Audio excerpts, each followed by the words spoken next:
Hello everyone, my name is Eka Lutfiana with ID number 24202095. Today I'm going to talk about understanding cultural differences between Eastern and Western societies. This topic is important because in our globalized world, people from different cultural backgrounds interact more often, especially through language and communication.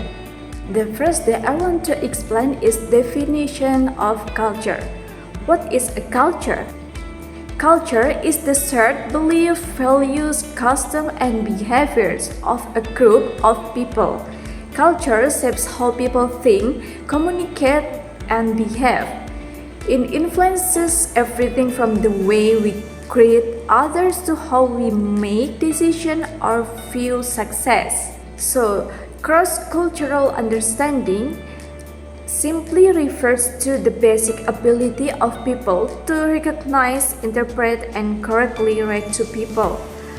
Incidents or situations that are open to misunderstanding due to cultural differences. It is basically the way of life of a society.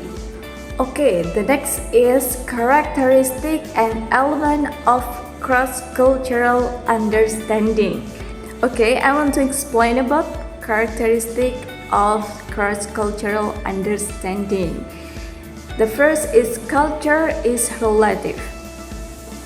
What's considered normal in one culture may be strange in another culture.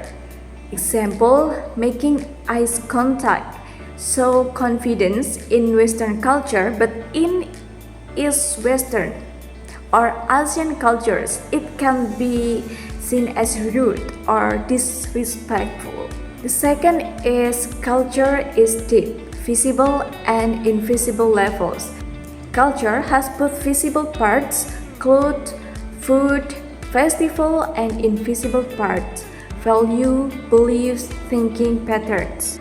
For example, in Indonesian people may smile to show politeness. This is visible, but behind the smile is the deeper value of harmony, the desire to avoid conflict. This is invisible. Number 3 is culture is transmitted. Culture is passed down through generation via language, tradition, education, and media. For example, parents teach their children to use right hand for giving and receiving, a small act that transmits respect and politeness. Okay, the next is element of cross-cultural understanding.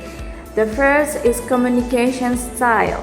How people themselves directly, indirectly, verbally, or non-verbally. For example, is American often communicate directly.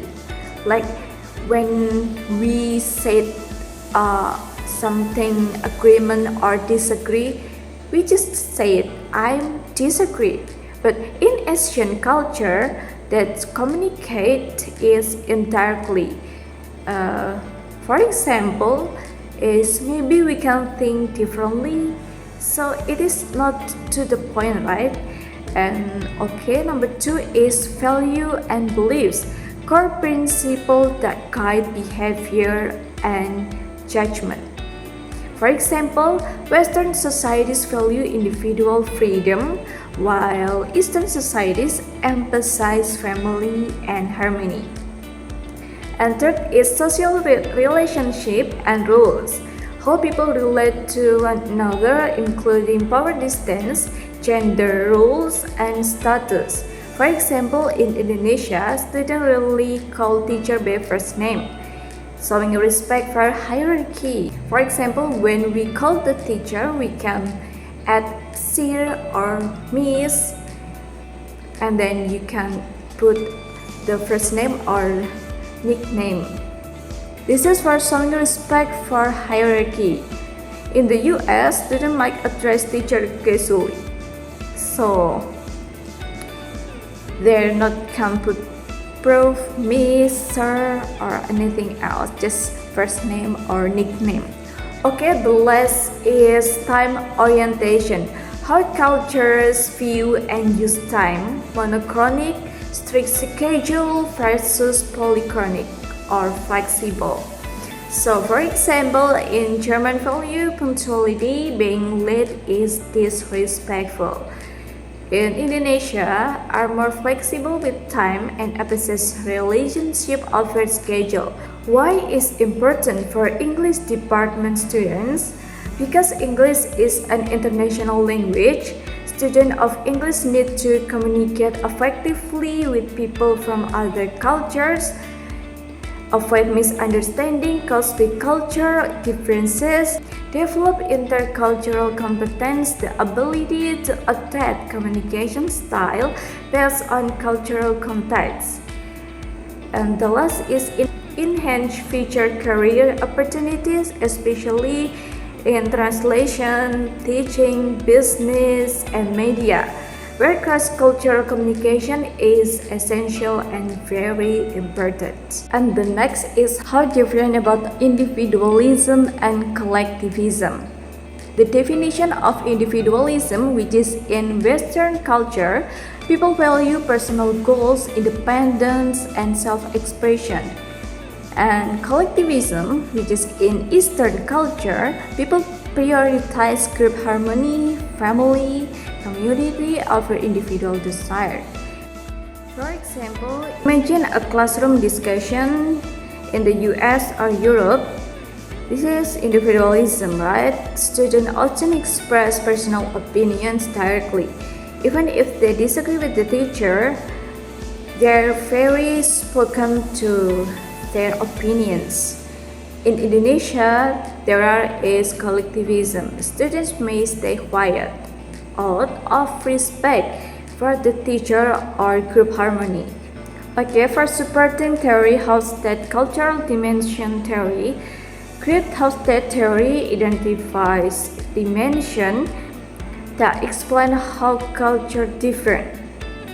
So in a collectivism society, people are born into strong cohesive group which protect them in exchange for loyalty. The individualism versus collectivism dimension directly explain our topic. Dimension Western, which is in USA, UK, individualism is independent, self-reliant, so this is so the high. And low individualism is group-oriented, family loyalty. And power distance, this is low but equality. High is for respect, for hierarchy. According to Hofstede, Western countries score high in individualism, meaning they value autonomy and self-achievement. In contrast, Asian countries like Indonesia score low, showing collectivism traits valuing cooperation, modesty, and group harmony. For the conclusion, understanding cultural differences like individualism, collectivism help us interact respectfully with others. Hofstede theory helps explain why these differences exist between East and West.